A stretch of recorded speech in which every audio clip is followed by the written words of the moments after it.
ध्यायन्तु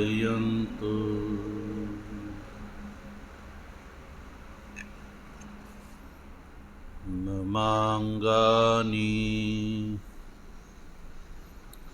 वाक् प्राणश्चक्षुः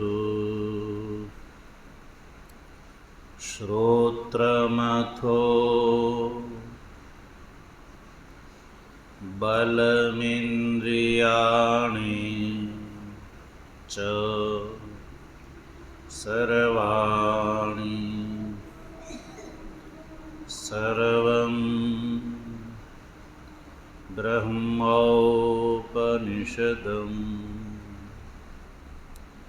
माहं ब्रह्म निराकुर्यात् मा ब्रह्म निराकरोद निराकरणमस्त्वनिराकरणं मेस्तु तदात्मनि निरते य उपनिषत्सु धर्मा स्ते मयि सन्तु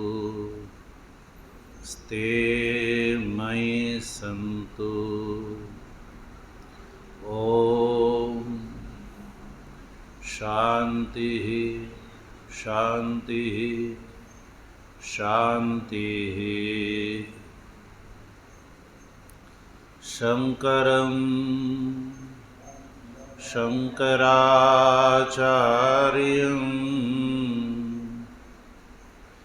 केशवं बादरायणं सूत्रभाष्य कृतौ वन्दे भगवन्तौ पुनः पुनः। ईश्वरो गुरुरात्मेति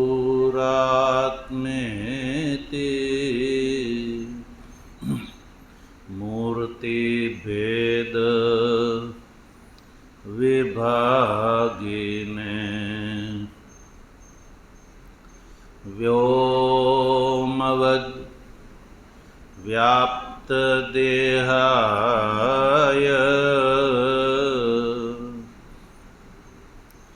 दक्षिणामूर्तये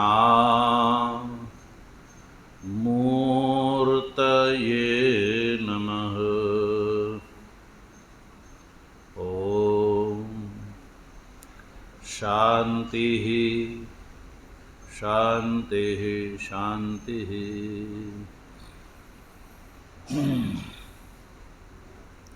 अलख निरंजन जय सच्चिदानंद माधवानंद हरे हरे।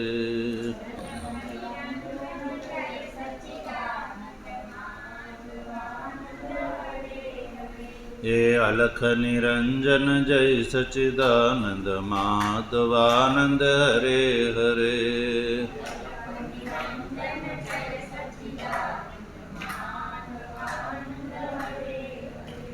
हे माधवानंद हरे हरे गुरु माधवानंद हरे हरे।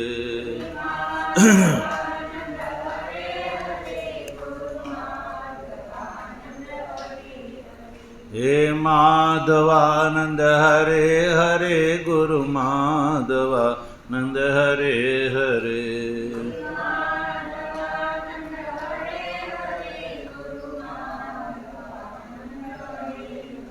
हे सब घट व्यापक जय सच्चिदानंद माधवानंद हरे हरे।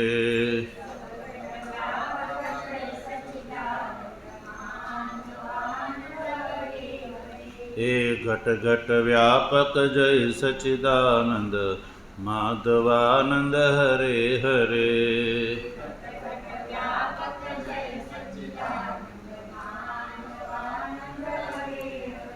सद्गुरुदेव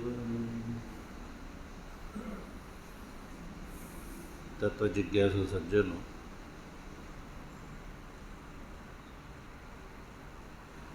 ભગવાનની પરમાનુકંપાથી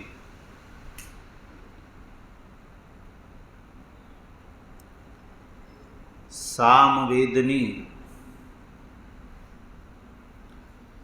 છાંદોગ્ય ઉપનિષદના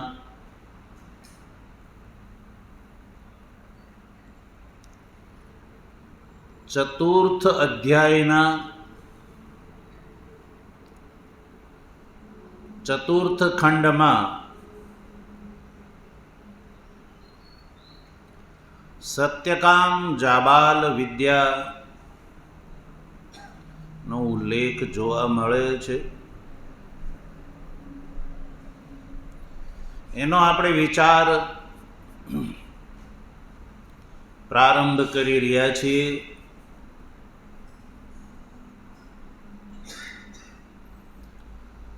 સૌપ્રથમ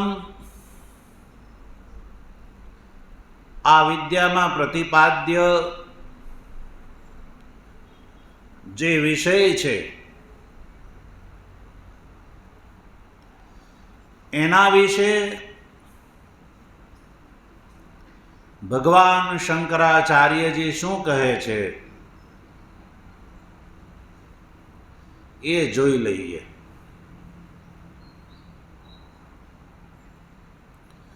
ભગવાન ભાષ્યકાર આ સત્યકામ જાબાલ વિદ્યાના વિશે કહે છે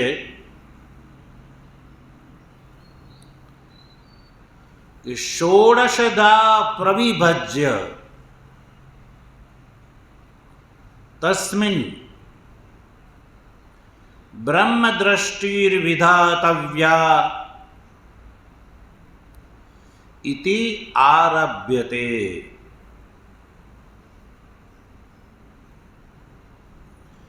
જગદ એકીકૃત્ય ષોડશધા પ્રવિભજ્ય. આ જે જગત છે એના 16 વિભાગ. કેટલા વિભાગ? 16 વિભાગ. આ જે જગતના 16 વિભાગ કરીને આ 16 વિભાગની અંદર બ્રહ્મ દ્રષ્ટિનું વિધાન કરવા માટે શ્રુતિ આ સત્યકામ જાબાલ વિદ્યાનો આરંભ કરી રહી છે.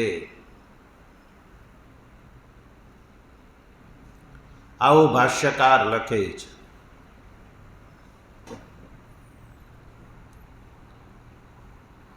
ભગવાન ભાષ્યકાર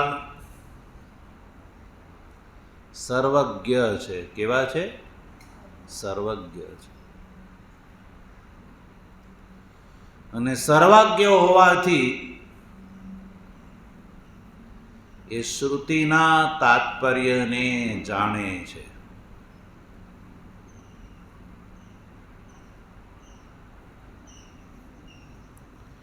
જો આમ આ મૂળ જે કંડિકા છે, મૂળ જે ગ્રંથ છે, એ મૂળ ગ્રંથનો જો તમે પાઠ કરો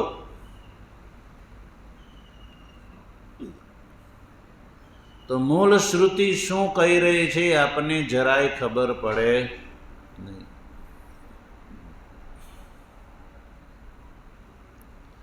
ગમે એવો વ્યાકરણવિદ હોય,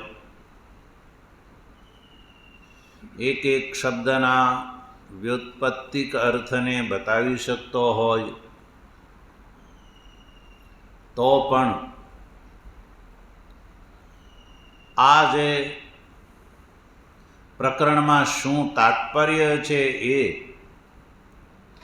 વ્યાકરણવિદ પણ એને ઉકેલી શકતો નથી. ભગવતી શ્રુતિ આ પ્રકરણમાં શું કહે છે એ ભગવાન ભાષ્યકાર જાણે છે. એટલે એણે પ્રારંભમાં આ વાત કરી કે સંપૂર્ણ જગતના 16 વિભાગ કર્યા પછી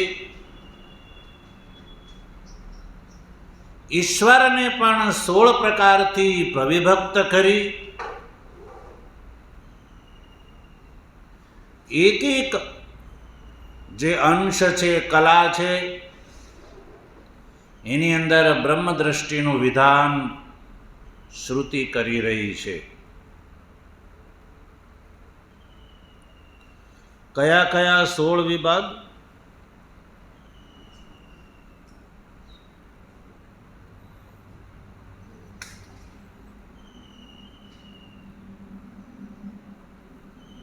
તો 4 દિશા યાદ રાખો. સૌ પ્રથમ 4 દિશા. દિશાઓ આપણને ઉત્તર, દક્ષિણ, પૂર્વ અને પશ્ચિમ એ રૂપમાં આપણને પ્રાપ્ત થાય છે. આ સંપૂર્ણ સંસારનો જે વ્યવહાર છે એ દિશાથી નિર્ધારિત થાય છે. શેનાથી? દિશાથી.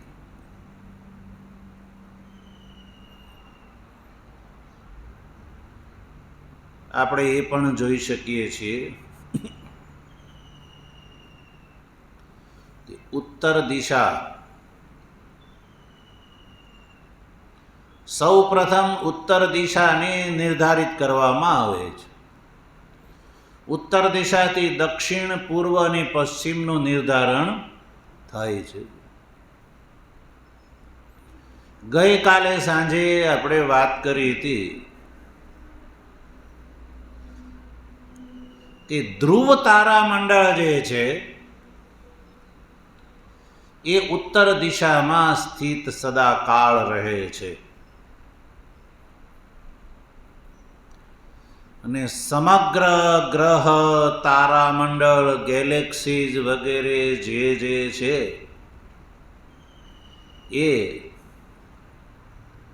આ ધ્રુવ તારાની આસપાસ પ્રદક્ષિણા કરે છે.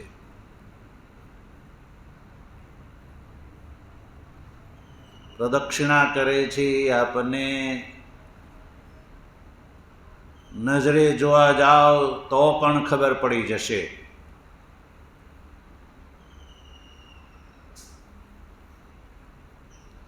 અને એમાં વધારે સ્પષ્ટતા સપ્તર્ષિ તારામંડળથી થઈ શકે છે.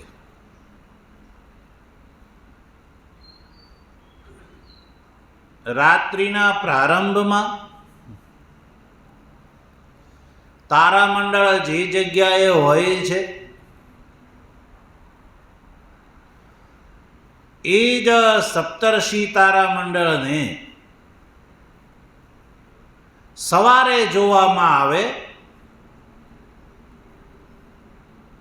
તો એ એક ચક્કર મારીને પોતાની જગ્યાએ પહોંચેલું દેખાશે. અડધો એનો પ્રદક્ષિણા માર્ગ દેખાશે. ઉલટા રૂપમાં એ દેખાશે. અને ધ્રુવ તારામંડળ જે જગ્યાએ છે એ જગ્યાએ દેખાશે. એટલે આ ધ્રુવ તારામંડળને ધ્યાનમાં રાખીને ઉત્તર દિશાનું નિર્ધારણ થાય છે અને ઉત્તરની અપેક્ષાથી દક્ષિણ, ઉત્તર અને દક્ષિણની અપેક્ષાથી પૂર્વ અને ઉત્તર દક્ષિણ પૂર્વની અપેક્ષાથી પશ્ચિમ દિશાનું નિર્ધારણ થાય છે. અને આપણે જોઈએ છીએ કે સમગ્ર આ જગત છે એનો વ્યવહાર એ દિશાથી નિર્ધારિત થાય છે. સમુદ્રની અંદર જે શીપ હોય છે, વહાણ હોય છે, એ જ્યારે મધદરિયે હોય છે,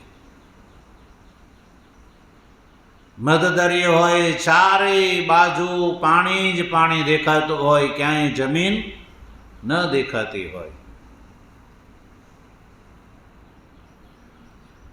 અને ચોમાસાની ઋતુ ચાલતી હોય, આકાશ વાદળોથી ઘેરાઈ ગયેલું હોય, રાત્રિનો સમય હોય, તો એ વખતે તારામંડળથી પણ નક્કી ન થઈ શકે.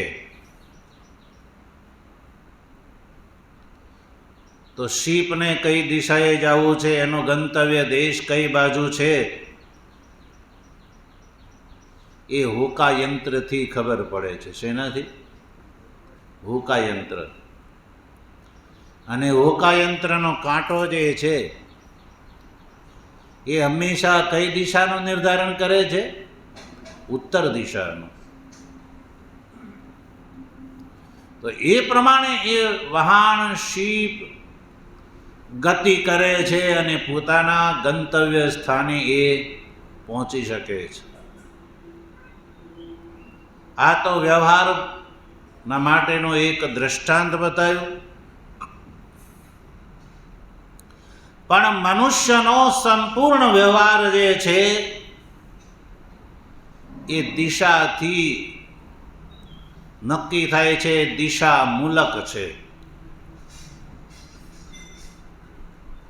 પૃથ્વીના કયા ગોળાર્ધમાં ભારત દેશ આવેલો છે? ભારત દેશ ગોળાર્ધમાં પણ કઈ રેખા ઉપર આવેલો છે?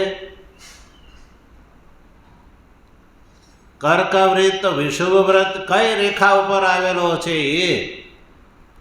એ બધું દિશાથી નક્કી થાય છે. અને આજકાલ તો આપણે જોઈ શકીએ છીએ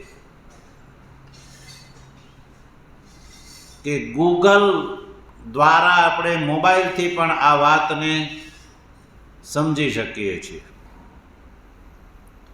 એટલે સંપૂર્ણ સંસારનો વ્યવહાર જે છે એ દિશા મૂલક છે. એટલે સૌ પ્રથમ 16 ભાગમાં પ્રથમ 4 વિભાગ જે છે એ દિશા છે. દિશાના 4 પ્રકાર, જેમ કહ્યું એમ પૂર્વ, પશ્ચિમ, ઉત્તર અને દક્ષિણ. પછી બીજો વિભાગ છે લોકનો. દિશા પછી 4 લોક છે. 4 લોક કયા કયા? તો યાદ રાખો, સૌ પ્રથમ પૃથ્વી લોક. કયો લોક? પૃથ્વી લોક. પછી અંતરિક્ષ લોક, પછી દ્યુલોક અને પછી સમુદ્ર લોક. આ ચારેય આપણને દેખાય છે કે નહીં? બોલો. પૃથ્વી દેખાય છે, અંતરિક્ષ પણ દેખાય છે, અને દ્યુલોક એટલે સ્વર્ગલોક, અંતરિક્ષ ઉપર એનું સ્થાન માનવામાં આવ્યું છે. અને સમુદ્ર લોક,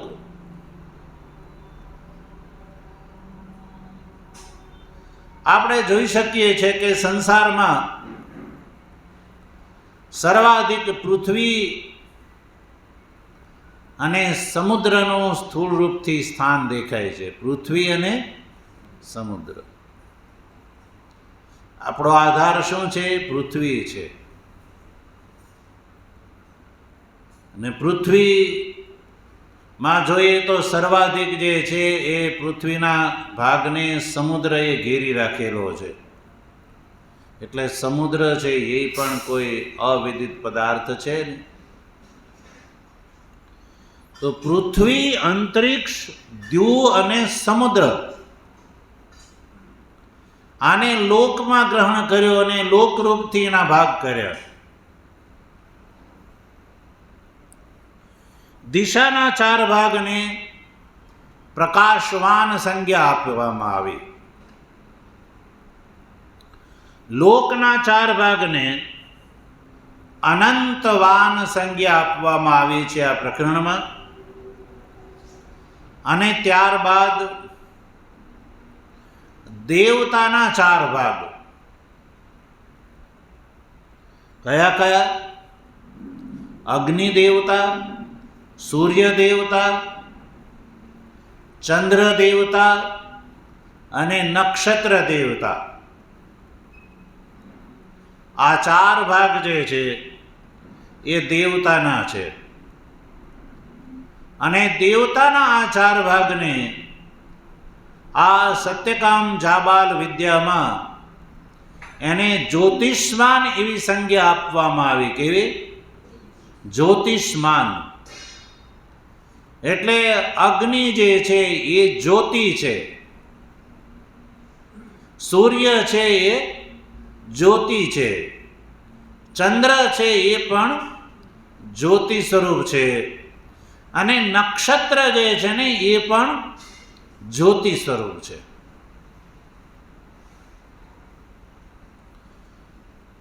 તો આ થયા બ્રહ્માંડના પ્રવિભાગ.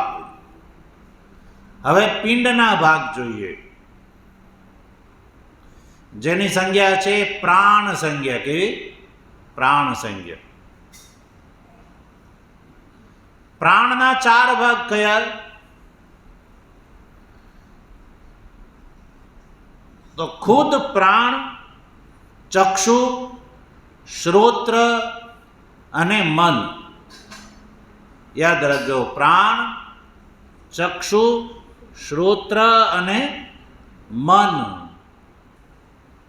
આમ આ પ્રાણના 4 ભાગ.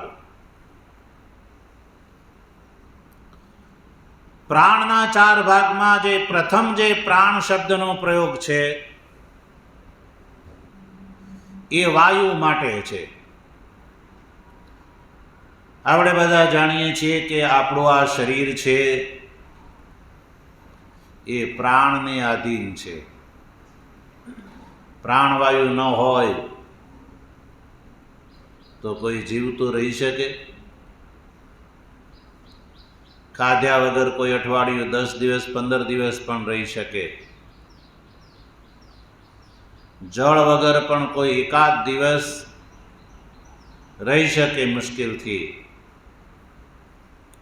પણ પ્રાણવાયુ વગર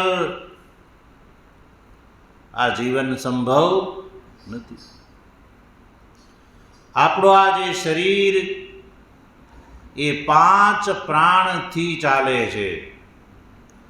આપણા શરીરની અંદર એક જ પ્રાણ છે, એ 5 પ્રકારથી વિભક્ત થઈને આપણા આ શરીરને ચલાવે છે. પ્રાણના 5 ભાગ છે એ આપણે જાણીએ છીએ. અહીંયા જે 16 ભાગ છે એમાં એની ગણતરી નથી. શરીરની સ્થિતિમાં એના 5 ભાગ છે: પ્રાણ, અપાન, વ્યાન, ઉદાન અને સમાન. તો આ રીતે પ્રાણ જે છે એ એક. પછી ચક્ષુ, કે જેના દ્વારા આપણે આ સંસારનું દર્શન કરી શકીએ. પછી શ્રોત્ર અને મન. આ 4ની અંદર સમગ્ર સ્થૂલ શરીર અને સૂક્ષ્મ શરીરનું ગ્રહણ છે એવું સમજી શકાય. કારણ કે પ્રાણ જે છે એ પ્રાણથી ઉપલક્ષિત કર્મેન્દ્રિયોનું ગ્રહણ કરી લો. કર્મેન્દ્રિયો 5 છે. કેટલી છે? 5 છે. વાક, પાણી, પાદ, ઉપસ્થ અને પાયો. આ 5ને કર્મેન્દ્રિયો કહેવામાં આવે છે, જેના દ્વારા કર્મ થઈ શકે એને કર્મેન્દ્રિયો કહેવામાં આવે છે.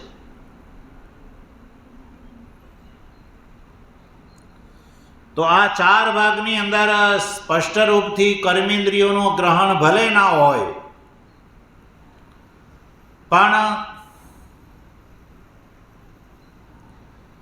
13મો જે ભાગ પ્રાણકોટીનો છે એ પ્રાણની અંદર એનો અંતર્ભાવ માનીને ચાલવાનું છે. કારણ કે 14મા ભાગના રૂપમાં શ્રોત્રનું ચક્ષુનું ગ્રહણ છે, 15ના ભાગમાં રૂપમાં શ્રોત્રનું ગ્રહણ છે, ચક્ષુ 14ના ભાગમાં ને શ્રોત્ર 15મા ભાગમાં. તો યદ્યપિ ચક્ષુ અને શ્રોત્ર એ બેઉ જ્ઞાનેન્દ્રિયો છે, છતાંય આ જ્ઞાનેન્દ્રિયો જે છે એ પ્રધાન રૂપથી કાર્ય કરે છે. એટલે ઉપનિષદોમાં સર્વત્ર જ્યારે ઇન્દ્રિયોની વાત આવે છે ત્યારે ચક્ષુ અને શ્રોત્રને પ્રધાન રૂપથી એનો ઉલ્લેખ કરવામાં આવે છે. ચક્ષુ શ્રોત્રમ કૌ દેવો યુનક્તિ ન તત્ર ચક્ષુર ગચ્છતિ ન વાગ ગચ્છતિ ઇત્યાદિ શ્રુતિ વાક્યોમાં ચક્ષુ અને શ્રોત્ર એ મુખ્ય માનવામાં આવે છે. એટલે ચક્ષુ અને શ્રોત્ર અને 16મો ભાગ છે મન. મનથી અભિપ્રાય છે અંતઃકરણ. એટલે પ્રાણકોટીમાં આપણું આ સંપૂર્ણ સૂક્ષ્મ શરીર અને એના ઉપલક્ષણથી સ્થૂળ શરીરનું પણ ગ્રહણ કરી લો તો એની સંજ્ઞા છે આયતનવાન સંજ્ઞા છે. શું છે? આયતનવાન.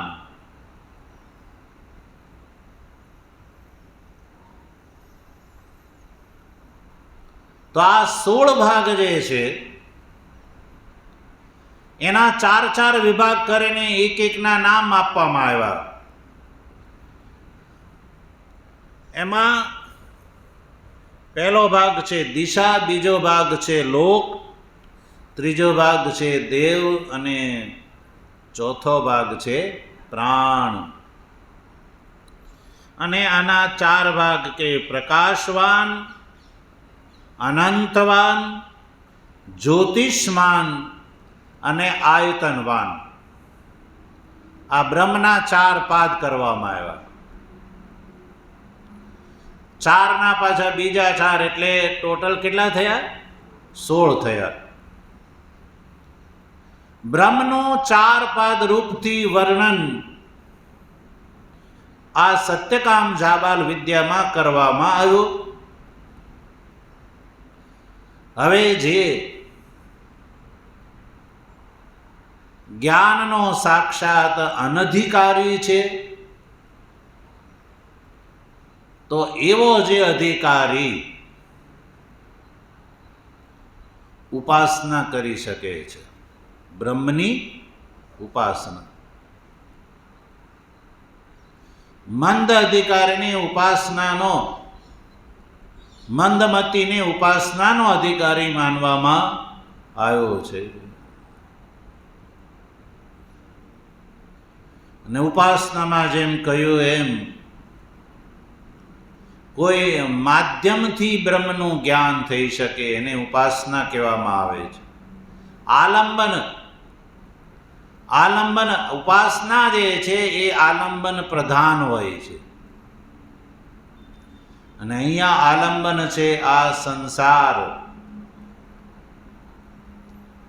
કારણ કે સંસાર છે સજ્જનો એ બ્રહ્મના હગડ છે. શું છે હગડ? ખબર પડી? હગડથી બોધ થાય છે. કોઈ વ્યક્તિ મહિના 15 દિવસ માટે ઘર છોડીને ગયો હોય, લોક કરીને ગયો હોય, પછી યાત્રા કરીને પાછો આવે, યાત્રા કરીને પાછો આવે, ખોલીને જોવે તો ઘરની અંદર કોઈ આવી ગયેલું જોવા મળે છે. કબાટ વગેરે તૂટેલા જોવા મળે છે, કપડાં વગેરે અસ્તવ્યસ્ત ફેલાયેલા જોવા મળે છે. તો એ વ્યક્તિ નિર્ધારણ કરશે કે મારા ઘરમાં કોઈ ચોર આવી ગયો છે. ચોર તો ચોરી કરીને અઠવાડિયા પહેલા ચાલ્યો ગયો છે. ચોર તો એને અત્યારે એની સામે છે પણ નહીં. તો પણ મારા ઘરે ચોર આવી ગયો છે એ શેનાથી નિર્ધારણ કરે છે? ચોરી કરેલા કાર્યથી. શેનાથી? ચોર જે કાર્ય કરીને ગયો છે, તોડફોડ કરીને ગયો છે, લૂંટ કરીને ગયો છે, નુકસાન કરીને ગયો છે, એ જોઈને મકાનનો માલિક એ જ વખતે નક્કી કરી લે છે કે મારા ઘરે ચોર આવી ગયો છે. એ એના કાર્યથી પાકું કરી લે છે.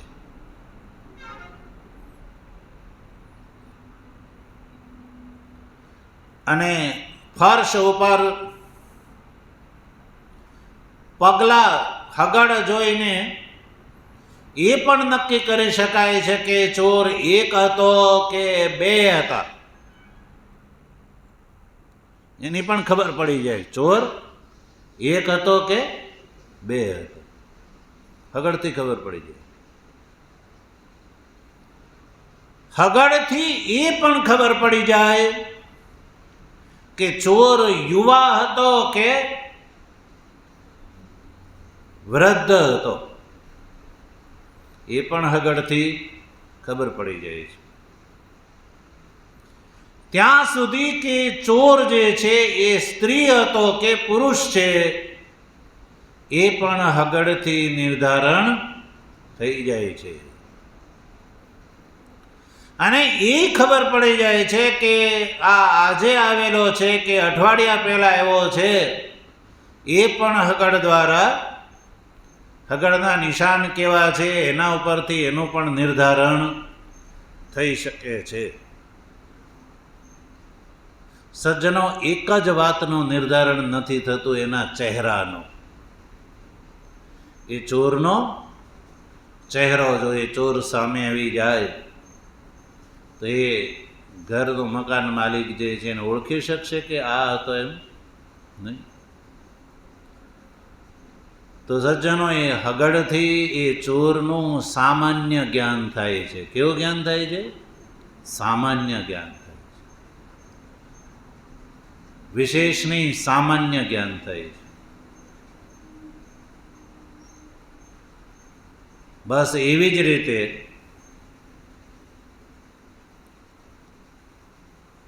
આ જે આલંબન છે એનાથી બ્રહ્મનું સામાન્ય જ્ઞાન થાય છે. જેમ પેલા ચોરનું એ નક્કી થઈ ગયું કે ચોર ચોરી ગયો છે, એ સામાન્ય જ્ઞાન એ નિશ્ચયાત્મક સામાન્ય જ્ઞાન છે. ચોર નથી આવ્યો એ તો કોઈ કહી જ ના શકે. આવ્યો છે પણ એના ચહેરા મોહરાને ઓળખી શકાતો નથી. પકડાઈ જાય પછી ખબર પડે, અન્ય સંકેતોથી ખબર પડી જાય, પછી ચહેરો જે છે એનો બોધ થાય છે. સજ્જનો, એવી રીતે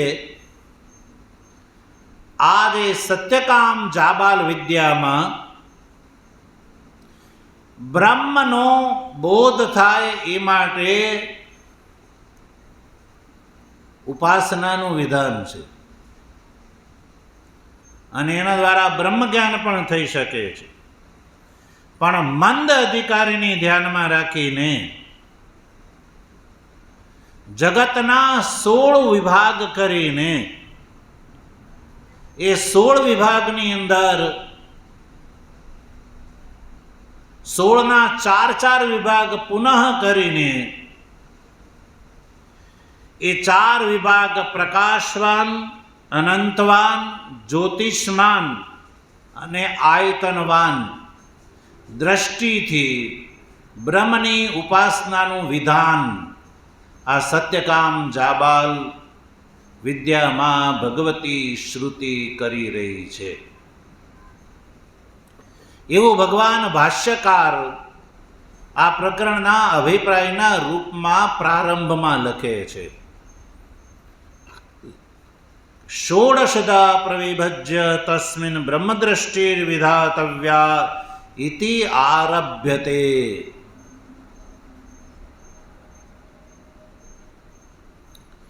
જગત એકીકૃત્ય, જગતને એક કરીને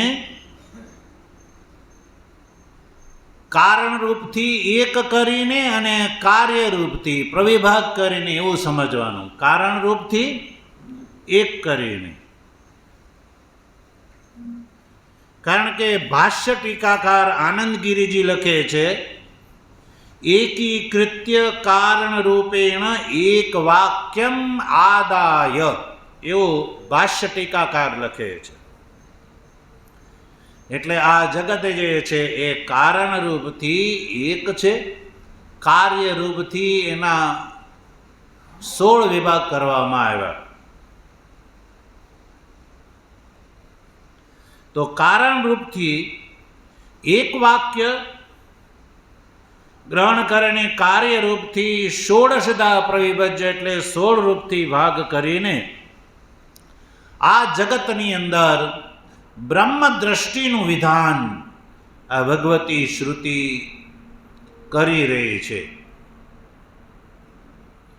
સૌ પ્રથમ ભાષ્યકાર સત્યકામ જાબાલ વિદ્યાનો આવો અભિપ્રાય બતાવે છે.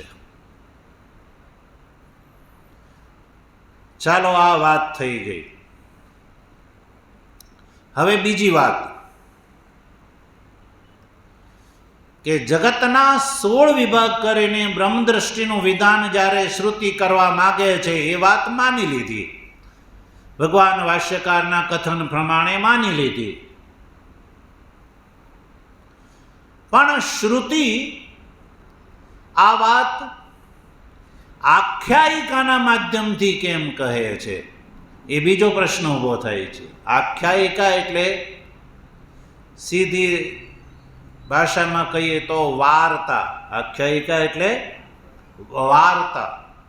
હિન્દીમાં જેને કહાની કહેવામાં આવે છે, સંસ્કૃતમાં જેને વાર્તા કહેવામાં આવે છે, ગુજરાતી ભાષામાં પણ વાર્તા કહેવામાં આવે છે.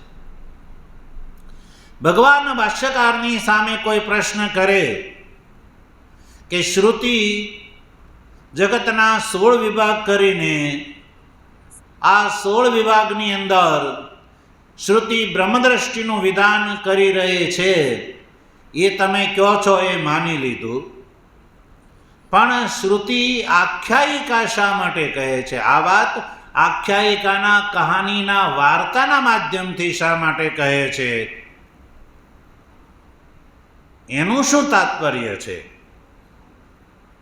તો ભાષ્યકાર એનું તાત્પર્ય બતાવે છે. આખ્યાયિકાના માધ્યમથી શ્રુતિ આમ કેમ કહે છે? તો ભાષ્ય પંક્તિ જુઓ. શ્રદ્ધા તપસોર બ્રહ્મ ઉપાસનાંગત્વ પ્રદર્શનાય આખ્યાયિકા. ભાષ્યકાર આખ્યાયિકાનું તાત્પર્ય બતાવે છે. શા માટે આખ્યાયિકા છે? શેનું પ્રદર્શન કરવા માટે આખ્યાયિકા છે? તો કહ્યું કે શ્રદ્ધા અને તપ આ બ્રહ્મની ઉપાસનાના અંગ છે, એ પ્રદર્શિત કરવા માટે. યાદ રહેશે? બોલો. શ્રદ્ધા અને તપ. બોલો. શ્રદ્ધા, તપ. આ શ્રદ્ધા અને તપ એ આ બ્રહ્મની ઉપાસનાના અંગ છે. એ પ્રદર્શિત કરવા માટે ભગવતી શ્રુતિ આ બ્રહ્મની ઉપાસનાનું વિધાન આખ્યાયિકાના માધ્યમથી કરે છે. એટલે આખ્યાયિકાની વાત કરી. એટલે આપણે આખ્યાયિકાના દ્વારા, એટલે કહાની, એટલે કે આ સત્યકામ જાબાલની આખ્યાયિકા. કોની આખ્યાયિકા? સત્યકામ અને જાબાલની આખ્યાયિકા, વાર્તા. વાર્તા દ્વારા આ વાત આ આખ્યાયિકાના માધ્યમથી એ સિદ્ધ થાય છે કે બ્રહ્મની ઉપાસના કરવા વાળાએ પોતાના જીવનની અંદર સર્વપ્રથમ શ્રદ્ધા અને તપને ધારણ કરવા જોઈએ. એનાથી એક એ વાત પણ નિર્ધારિત થઈ જાય છે કે શ્રદ્ધા અને તપથી યુક્ત જે અધિકારી છે એ જ બ્રહ્મની ઉપાસનાનો અધિકારી છે. એ જ બ્રહ્મની ઉપાસના એના દ્વારા જ સંભવ થઈ શકે છે. કોઈ એરગેર વ્યક્તિનું આ કામ નથી. તો અધિકારીએ સર્વપ્રથમ શ્રદ્ધા અને તપનો પોતાની અંદર વિકાસ કરવો જોઈએ. શ્રદ્ધા ધારણ કરવી જોઈએ અને તપ ધારણ કરવું જોઈએ. કારણ કે શ્રદ્ધા અને તપ એ ઉપાસનાના અંગ છે. અને સજ્જનો, અંગ વગર અંગી જે છે એ અપૂર્ણ છે. કેવો છે? અપૂર્ણ છે, અધૂરો છે. આપણું આ જે સમગ્ર શરીર છે ને એ અંગી છે. શું છે? અંગી છે. આપણું શરીર છે એ અંગી છે. હસ્તપાદાદી જે છે એ અંગ છે. હસ્તપાદાદી અંગો મળી અને એક અંગી બને છે. જો એમાંના અંગ ન હોય તો અંગી જે છે એ વૃકણ કહેવાય છે. કેવો કહેવાય છે? વૃકણ.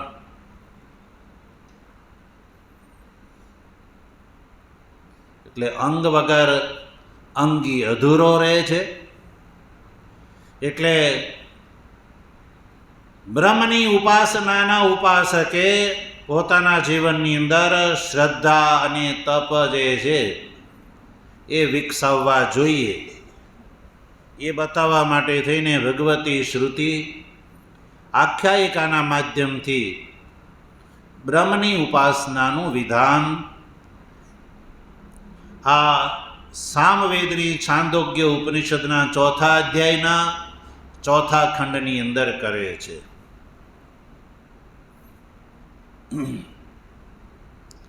આનાથી એક બીજી વાત નક્કી થાય છે કે ઉપાસકની અંદર શ્રદ્ધા અને તપ, યા ઉપાસક શ્રદ્ધાવાળો હોવો જોઈએ અને તપસ્વી હોવો જોઈએ. ઉપાસક કેવો હોવો જોઈએ? શ્રદ્ધાવાળો અને તપસ્વી હોવો જોઈએ. કારણ કે શ્રદ્ધા અને તપ ઉપાસનાના અંગ છે.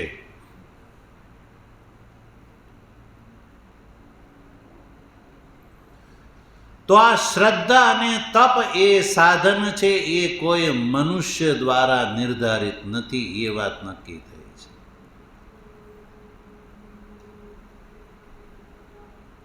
ભગવાન ભાષ્યકાર કોઈ પોતાના ઘરની વાત એવું કહેતા નથી કે ઉપાસક શ્રદ્ધા અને તપસ્વી હોવો જોઈએ. એ વાત શ્રુત્યુક્ત છે. કેવી છે? શ્રુત્યુક્ત એટલે શ્રુતિ દ્વારા ઉક્ત છે. આ એક સંકેતથી એક વાત એ નક્કી થઈ જાય છે કે ભગવાન ભાષ્યકાર શંકરાચાર્યજીએ ક્યાંય પણ બ્રહ્મના સ્વરૂપમાં યા બ્રહ્મ જ્ઞાનના સાધનોમાં ક્યાંય પોતાના આગ્રહને એમણે યા પોતાના આગ્રહથી આ સાધન છે એવું ક્યાંય એમણે કહ્યું નથી કે આ સાધન હોવા જોઈએ. પોતાની કપોલ કલ્પિત વાત ક્યાંય કરી નથી. પરવર્તી આચાર્યો અને આચાર્ય ભગવત્પાદના ભાષ્યોમાં આ મહાન મોટી વિશેષતા છે. પરવર્તી આચાર્યોએ ગીતા ઉપનિષદ અને બ્રહ્મસૂત્ર ઉપર ભાષ્યની રચના કરી તો એના ભાષ્યની અંદર આવું પ્રામાણ્ય જોવા મળતું નથી. પરવર્તી આચાર્યોએ પોતે નક્કી કરેલી વાતના સમર્થનમાં શ્રુતિને ઉપસ્થિત કરી છે. એટલે શ્રુતિ જે છે એ બીજા ક્રમમાં છે અને પરવર્તી આચાર્યોનો જે આગ્રહ છે એ પ્રથમ કોટીમાં છે. એટલે એનો આગ્રહ એવો કહે છે કે અમે જે કહીએ છીએ એમાં આ શ્રુતિ પ્રમાણ છે. જ્યારે ભગવાન ભાષ્યકારનું કથન એવું છે કે શ્રુતિ કહે છે એટલે મારું આ કથન પ્રમાણ છે. શ્રુતિ કહે છે એટલે મારું આ વચન પ્રમાણ છે. પરવર્તી આચાર્યો અમે કહીએ છીએ એ શ્રુતિ કહે છે એટલે અમારું આ વચન પ્રમાણ છે. તો એનાથી એક વાત સીધી નક્કી થઈ જાય છે કે મનુષ્યની વાત જે છે એ પ્રમાણભૂત માની શકાતી નથી. મનુષ્યની વાત ત્યારે જ પ્રમાણભૂત માની શકાય છે જે શ્રુતિ મૂલક હોય તો. અન્યથા મનુષ્યની કપોલ કલ્પિત વાત હોય તો પણ એને આપણે ત્યાં આચાર્યોએ માન્યતા આપી નથી. પછી ભલે કોઈ ભગવાનનો અવતાર હોય, સંસારમાં ભગવાનના અવતાર રૂપથી વ્યક્તિ પ્રસિદ્ધ હોય તો એની વાત પણ જો શાસ્ત્ર મૂલક ને શાસ્ત્ર પ્રમાણક ન હોય તો એની વાત પણ માનવા યોગ્ય હોતી નથી. એટલે ભગવાન ભાષ્યકાર શ્રદ્ધા અને તપ એ બ્રહ્મની ઉપાસનાના સાધન છે એ કાંઈ પોતે નક્કી કરીને આગ્રહથી નથી કહેતા. પણ ભાષ્યકાર આ સત્યકામ જાબાલની આખ્યાયિકા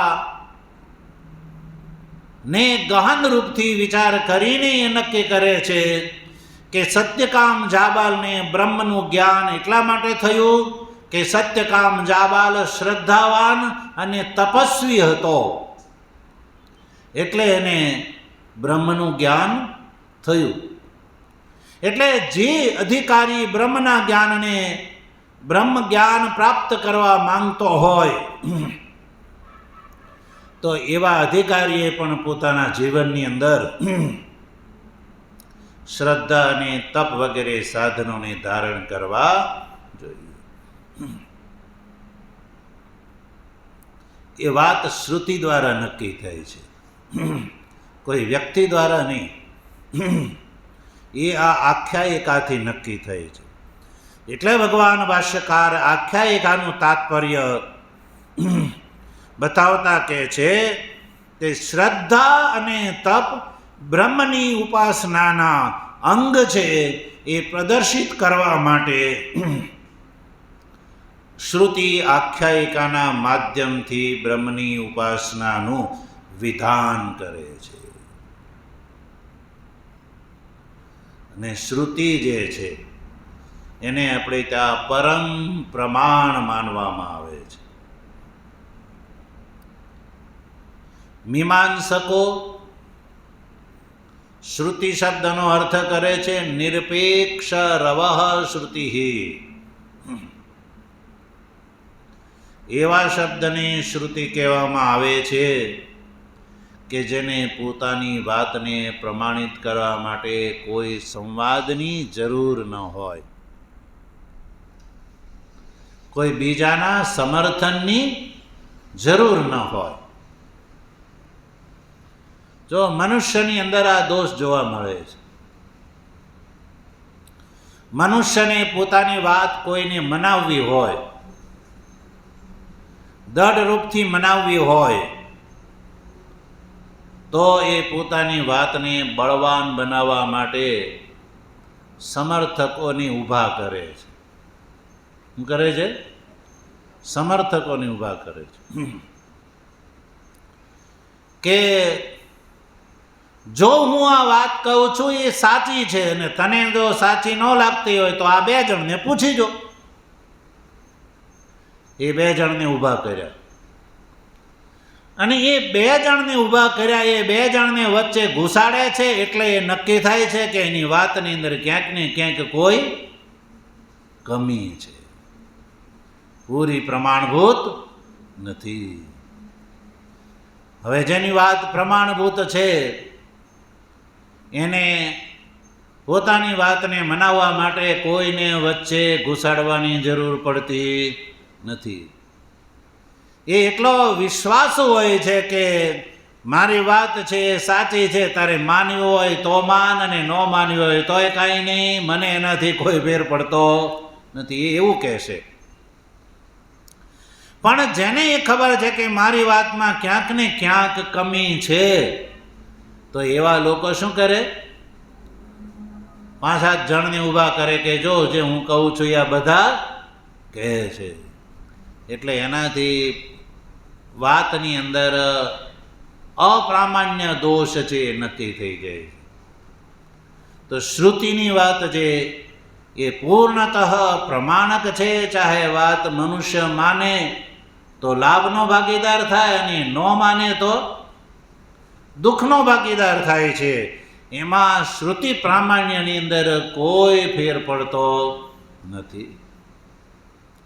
એટલે ભગવાન ભાષ્યકાર જે છે એ જે વાત કહે છે એ શ્રુતિ પ્રમાણક કહે છે. એવો આગ્રહ નથી ભગવાન ભાષ્યકારને કે ઉપાસકે શ્રદ્ધા અને તપસ્વી હોવું જોઈએ. એ પોતે નક્કી નથી કરતા. શ્રુતિની આખ્યાયિકાથી એ તારણ કાઢે છે કે શ્રુતિએ આ સત્યકામ જાબાલ વિદ્યાનો ઉલ્લેખ કર્યો, એ સત્યકામ જાબાલની આખ્યાયિકાના માધ્યમથી કર્યો છે. એટલે શ્રુતિનો અભિપ્રાય છે કે બ્રહ્મની ઉપાસના કરવાવાળાએ પોતાના જીવનની અંદર શ્રદ્ધા અને તપરૂપી સાધનને ધારણ કરવા જોઈએ, કોઈ કલ્પના નહીં. તો સજ્જનો, આ રીતે આ જે સત્યકામ જાબાલ વિદ્યા નો અભિપ્રેત અર્થ ભાષ્યકારે સ્પષ્ટ કર્યો અને બીજા ક્રમમાં આખ્યાયિકાનો અભિપ્રાય જે છે એ પ્રગટ કર્યો. આ જે પ્રકરણ છે એના 16 વિભાગ કરી અને એની અંદર બ્રહ્મદ્રષ્ટિનું વિધાન શ્રુતિ કહે છે એ અભિપ્રેત અર્થ ભાષ્યકારે કર્યો. આખ્યાયિકાનું તાત્પર્ય બતાવ્યું કે શ્રદ્ધા અને તપ એ બ્રહ્મની ઉપાસનાના અંગ છે, એ આ આખ્યાયિકા દ્વારા પ્રદર્શિત કર્યું. તો સજ્જનો, આજના આ પ્રસંગમાં આ સામવેદની 4th અધ્યાયના 4th ખંડની અંદર સત્યકામ અને જાબાલ, સત્યકામ જાબાલના રૂપમાં જે આ પ્રકરણ છે એ પ્રકરણનું તાત્પર્ય ભગવાન ભાષ્યકારે સ્પષ્ટ કર્યું કે આ ઉપાસનામાં જગતના 16 વિભાગ કરી અને જગતની અંદર બ્રહ્મદ્રષ્ટિનું વિધાન કર્યું કે આ જગતના આ 16 વિભાગમાં બ્રહ્મદ્રષ્ટિ કરવાની. અને બ્રહ્મદ્રષ્ટિ કરવાવાળા ઉપાસકે પોતાના જીવનની અંદર શ્રદ્ધાની તપાદી ગુણો જે છે એને વિકસાવવા જોઈએ. આ 2 વાત થઈ. આગળ આખ્યાયિકા શું છે એ ભગવાનની કૃપા છે તો વિચાર આગળ કરીશું. આજના આ પ્રસંગને અહીં આપણે વિશ્રામ આપીએ છીએ. ઓમ આપ્યાયન્તુ મમાંગાની વાક્ પ્રાણશ્ચક્ષુઃ શ્રોત્રમથો બલમિન્દ્રિયાણિ ચ સર્વાણિ સર્વં બ્રહ્મોપનિષદં માહં બ્રહ્મ નિરાકુર્યામ મા બ્રહ્મ નિરાકરોદ નિરાકરણમસ્ત્વ નિરાકરણં મેસ્તુ તદાત્મની નિરતે ય ઉપનિષત્સુ ધર્મા સ્તે મયિ સંતુ